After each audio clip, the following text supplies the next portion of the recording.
All right, welcome to my new house of pain. Yeah, here we go. We're gonna deal with the F word. And the F word, if we all don't know by now, it's fraction. Fraction. Action. Hey, the F word is all about the action. So we're gonna start off with something that you've probably seen a lot. And, there's so many different ways of spelling Zach.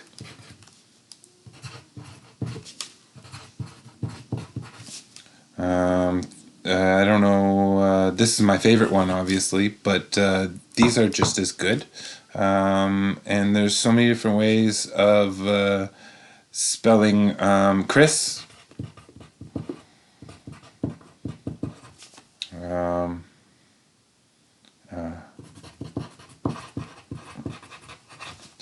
And awesome. We also know that there's so many different ways, and I've demonstrated this throughout the year. To spell Ainsley. Ainsley.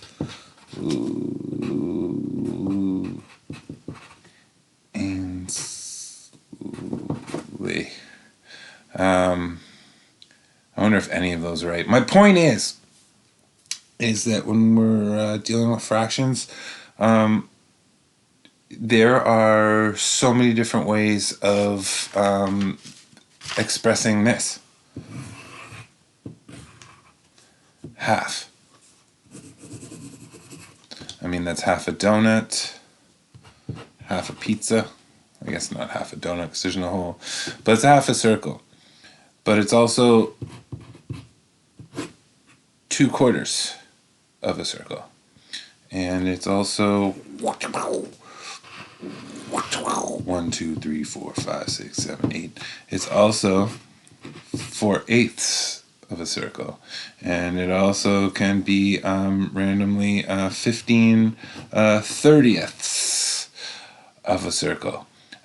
So there's many different ways to express the same fraction, and these are all called equivalent fractions. All right, so that's our lesson today, and we'll see you after lunch. Just joking.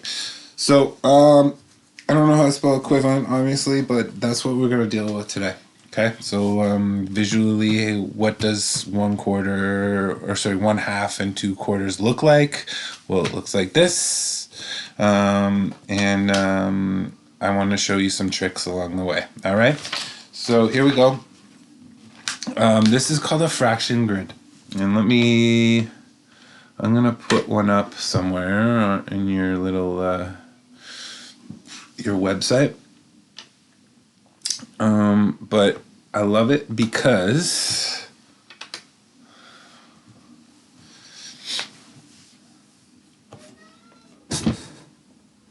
there we go.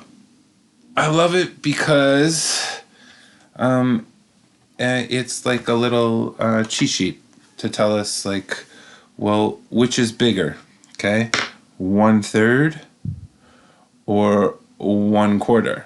Well, if 1/3 goes all the way to here, and they both start at the same spot, and 1/4 goes all the way to here, well, it's clear that 1/3 is longer or bigger than 1/4. I don't like how this is focusing. That's a little better. I don't know.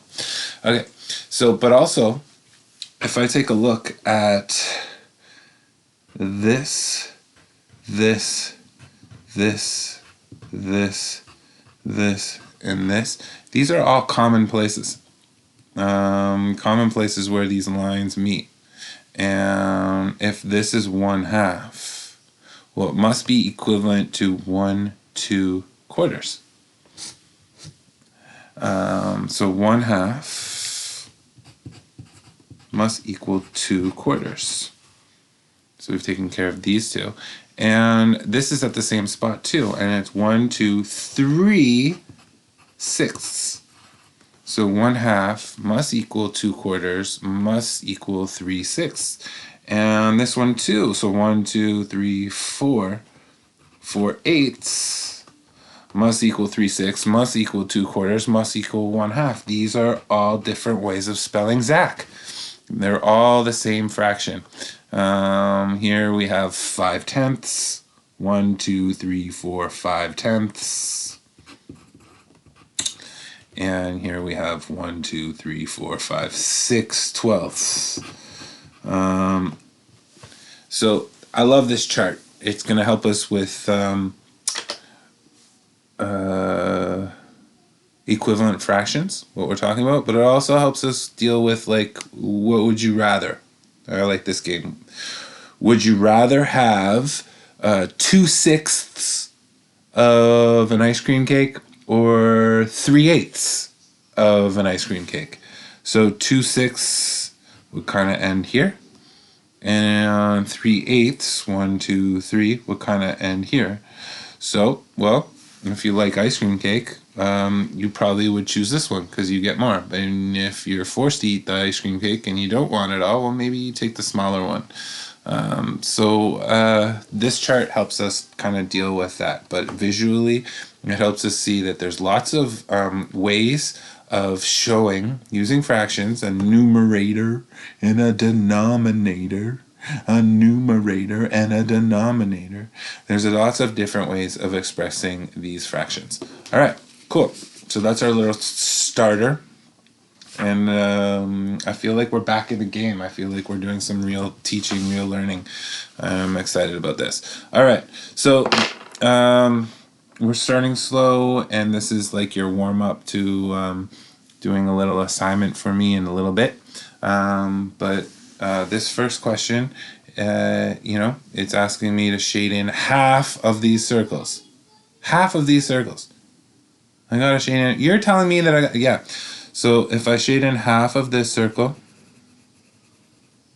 and half of this circle, and half of this circle, and half of this circle, that was kind of easy. I had to do all the same thing. Just shade like half of the moon. Half of the moon. We got a half moon. We got a half moon. Who eats those half moons anyways? Those are disgusting. What's that white? I don't know. I've got issues with the half moon. I was always about the passion flaky. I don't even know if those exist anymore. Or the wagon wheel. What was the wagon wheel? Was that just like two half moons put together? So which is where we're going, by the way. We're going to add these F words, these fractions in a little bit. But if we're shading in half these circles, remember the numerator, the thing that goes on top, numerator, and then the denominator goes on the bottom. Numerator, denominator. Numerator tells us what's shaded. So this is the shaded amount. And the denominator tells us, well, how many pieces are there to this pie? Pieces of the pie. So this is just a little review, but how many shaded in this circle? Well, there's one. And how many pieces of the pie are there? Well, there's one piece, and then there's two pieces. Good. So that's where my half comes from. And then here, I've shaded 2, so my numerator should be 2. And how many total pieces? Well, there should be 4. And I'm done with that. And then 1, 2, 3. 3 shaded pieces and 6 total, so I'm done there. And then 1, 2, 3, 4 out of 1, 2, 3, 4, 5, 6, 7, 8. So 4 shaded pieces and 8 total pieces. Now, I think that I'm going to do this one. And then I'm going to give you, I'm just thinking out loud here. I think I'm going to do one more and take a little break and give you like a little sample that you can do, and then we'll start up again on the next page. But it's asking me to shade in 1/3 of these circles now. All right, so 1/3 here is 1, 2, 3. So if I have 1, 2, 3, and I have to shade in 1/3, there I go. Now, if that looks like 1/3, well then that will always be the same. So I'm not even thinking right now. I'm trying to shade in that much of each one.